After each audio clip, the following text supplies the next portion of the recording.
Saudara, seorang pelaku pencurian sepeda motor yang sudah 50 kali beraksi dibekuk Satuan Unit Ranmor Polrestabes Palembang. Polisi sempat bersitegang dengan keluarga pelaku yang menghalang-halangi proses penangkapan.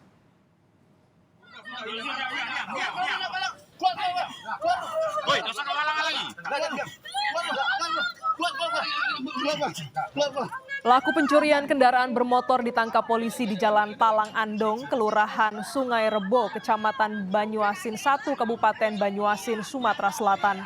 Dalam proses penangkapan sempat terjadi ketegangan antara polisi dan keluarga pelaku yang berusaha menghalang-halangi proses penangkapan.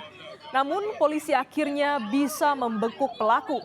Setelah penangkapan, polisi menyita 14 unit sepeda motor hasil curian yang belum sempat dijual pelaku. Tersangka kini dibawa ke Mapolrestabes Palembang untuk mempertanggungjawabkan perbuatannya.